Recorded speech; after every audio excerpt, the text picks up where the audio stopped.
Greetings and salutations all. This is Lord Samron, and I am here as promised with my theory video as to how Cynder orchestrated at least part of the events during the Eternal Night. I promised I would make this video if my last one with a microphone did well. It resoundingly did not, but nonetheless I would still like to get my view out here, as I feel that I have a few valid points which I would like to raise. So, without further ado, let us commence. Now we all know the story as it is presented to us. Cynder, overwhelmed with guilt over what she has done from the years preceding and during the events of A Legend of Spyro: A New Beginning, runs away at the beginning of the Eternal Night. But have any of us ever stopped to question why now? She has presumably been at the temple for a significant period of time, and yet she chooses to leave at this exact moment. This is notable because, as we soon see, the apes have been planning and are about to initiate an attack.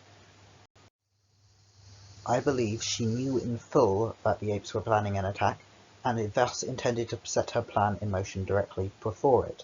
Think of what if the chronicler had not intervened. Spyro would have followed Cynder, and therefore Cynder could have easily led him to the Well of Souls, if we assume that is her overall goal, based upon what Malapor says in Dawn of the Dragon. As such, the temple would have been destroyed, with Spyro and Cynder both gone, and the Guardians would have not been able to intervene or stop Cynder's plan. However, as we see, this is not the way events play out in canon.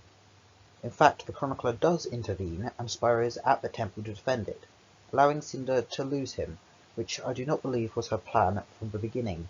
As such, she has to lay some breadcrumbs for him to pick up again. It is my belief that through the first phase of the Eternal Night, Cynder is actually following Spyro as opposed to vice versa, and thus she is watching him in the forest.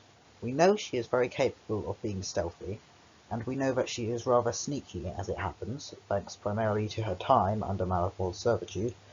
As such, I believe that when she saw Spyro get captured by pirates, she then had to take measures to, well, get him back on the right track. We can safely assume from the way the pirates introduce Cynder that this is her first match, meaning she has not fought in the arena before, and thus arrived after Spyro. I believe this is because she was following him, and after she saw him get captured, she also had to get captured in turn, in order so that he wouldn't lose her completely. In the arena, she makes it very clear that she has no intention of fighting Spyro, which wouldn't work out for her if she did, since, as the way we are presented with things, she currently has no elemental abilities. A lot of people overlook the fact that she flat out admits to be stalling for time. She says this is so she can figure out a way to escape, but in reality I believe she is waiting for the apes to show up. I believe she is the one who contacted Gaul and told him to come get her and Spyro, which is what causes them to show up in the arena just at the right time to capture Cynder, take her to the Well of Souls, and therefore prompt Spyro to follow after her. Did you ever find it strange how easily she was captured? The fact that a lone Dreadwing was able to swoop down and grab the Terror of the Skies? We have known this is not logically possible, since Spyro is capable of fighting and defeating a Dreadwing even without his elements, as you can do in the game, and we know from, well, basic intuition that Cynder is a better fighter than Spyro. She does not seem to struggle or resist in any way. The only thing that she gives is an audio cue to let Spyro know she is being captured. And therefore Cynder is brought to the Well of Souls, just where she always wanted to be. She was planning to lure Spyro there herself by simply travelling there, or perhaps getting conveniently captured as he tailed her, but the chronicler kind of ruined that plan. So she instead had to take a rather big loop around, but now she knows that Spyro is still after her and will go to the Well of Souls to get to her. Do not get me wrong, I do not believe that Cynder is in cahoots with the main villain of the Eternal Night, Gaul. She clearly has no love for him, and in fact rather hates him. I believe that he is simply a puppet she and Malapor are using to get their plan done. We know that Gaul believes that simply the Night of Eternal Darkness will resurrect Malapor, and there are no steps in between. He wants Spyro just because he's been told to, not because he needs him as a key. Therefore, Cynder is using Gaul as a puppet, and she reports directly to Malifaux, and always has. This, of course, raises the question of why would she do all this? And that, I believe, is just because she is not directly under Malifaux's control does not mean that she does not still work for him. She has spent her entire life serving Malifaux, and simply because she was reduced in size and stripped of her power, I do not believe this would instantly change her loyalties. She has always been working for Malifaux, and always been serving his purposes right from the start of a new beginning, and this does not change until the end of Eternal Night. She and Malifaux have been 10 steps ahead of Gaul, the Guardians, Spyro, and even the Chronicler, right from the beginning. Their plan has been foolproof. They set it all up so that Malifaux would be freed in the end, and as we can see, the plan works almost flawlessly right up until the final moments. When Spyro arrives, she once again does her trick of pretending to fight Spyro. She says she intends to disarm Gaul. I'm not sure if she actually plans on doing this to give Spyro back his powers and thus make the fight more even, but one thing is for sure, she always wanted Spyro and Gaul to fight, so that she could get Gaul out of the picture and have Spyro directly in the line of fire when the eclipse occurs. Notice how she veers upwards directly before hitting Gaul, and hovers there for a moment, giving him ample time to grab her. She did not want to be in the picture, she did not want to be in the fight, she just wanted to watch it unfold. As such, letting Gaul knock her unconscious permits her to do this. And with that, Cynder's work is practically done. All she has to do is sit back and watch the battle unfold, and her plan come to fruition.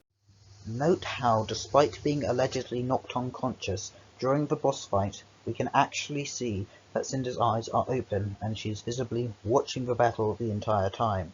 Yet she does not bother to get up, although in the next cutscene we see her moving around, perfectly healthy and fine.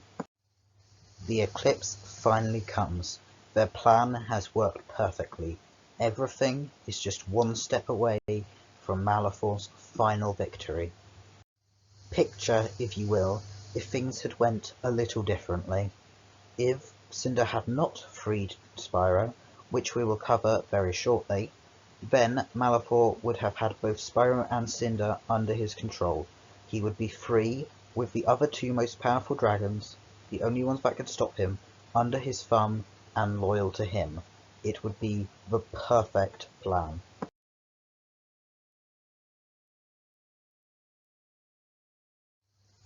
Gaul is dead. It is notable that at this moment Spyro is at least partially under Malifaux's control, meaning Malifaux essentially killed Gaul himself. This is because Gaul was untrustworthy and was always simply a tool, a pawn. He was never a king. He was never anything. He was never destined for anything except brutal, destructive death. We may now note that even though the mountain has not yet begun its collapse, all of Gaul's minions and apes are gone from the arena.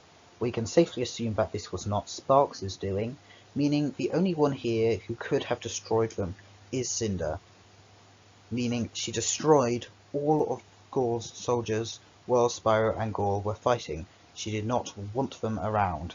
They were not important or useful any longer.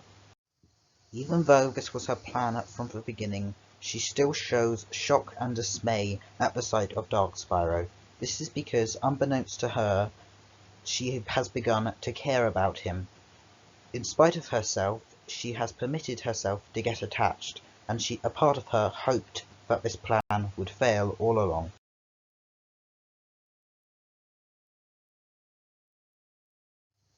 What was she doing? This dragon had protected her, had followed her across the world just to save her.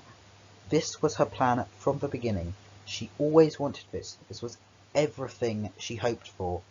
But she didn't want that anymore. She wanted him. And this is the moment when she turns on Malifaux.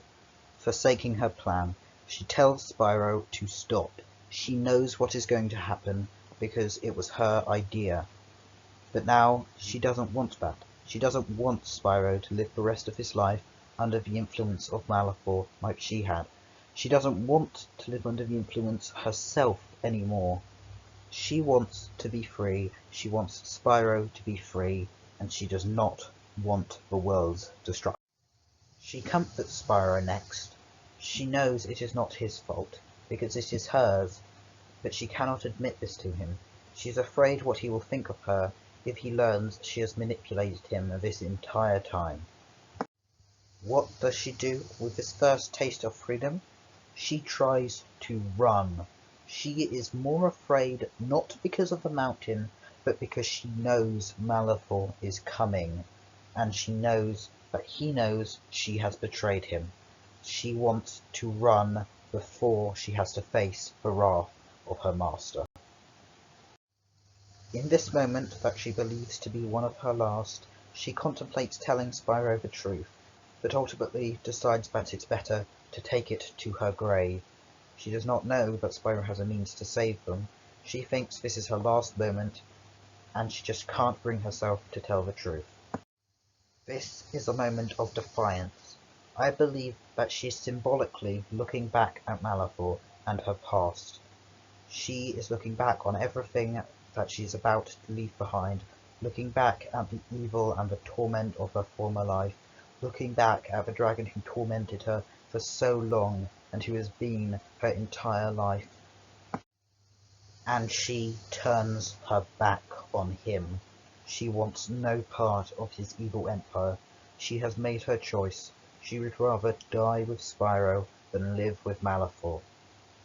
This is the moment where she decides, even long before she says it, that she loves him and she will do anything for him.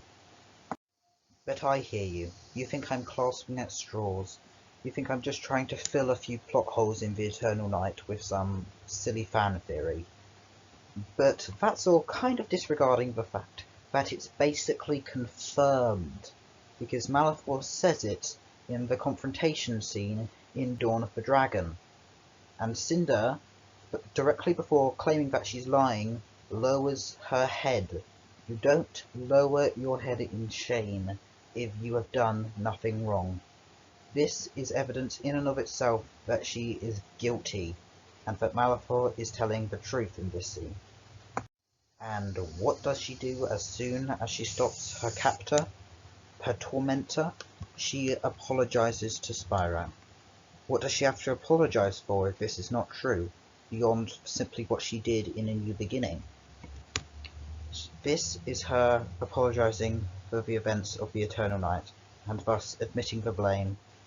This is another scene where she believes it is her final moments, and as opposed to in the last one, she confesses.